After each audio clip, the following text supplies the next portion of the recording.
he's worried about that, but he's not worried about the continuous racist problems that a lot of these players, but particularly these Real Madrid players, particularly Vinicius Junior, and I think Rodrigo's had some as well, and I'm thinking about the effigy at one point a few months ago off a bridge and all that sort of stuff. Come on.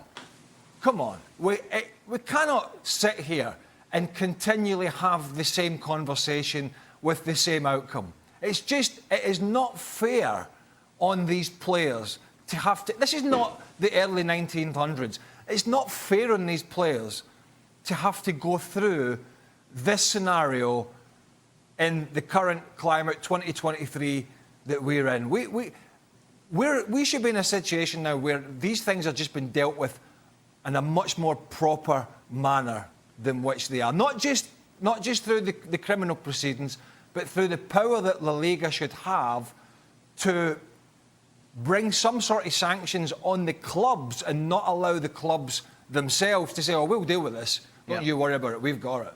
And I just don't think... And I know every league is different, but I do not think that is good enough or acceptable. And to that point, we'll go to Shakira, but Alex, I just wanted to talk about what La Liga have the power to do. I understand when it comes to criminal prosecution, that is out of their hands. That's why we talk about giving it to the authorities.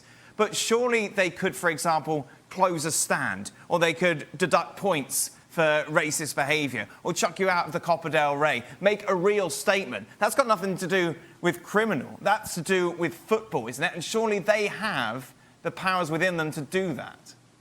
Other issues would fall under the competence of the Spanish Football Federation, so something like the Copa del Rey that you mentioned. But there are absolutely things that La Liga and the clubs could get together and decide to put into place. Of course, the issue for some of these clubs is, do they really want to follow through on that, and how drastic would the consequences be if they were really looking at stand closures or stadium closures? Would the clubs be willing to take that kind of drastic action? But the bottom line is the image of La Liga globally is being damaged so badly by discussions like this, and similar discussions like this are happening on in the media all over the world right now.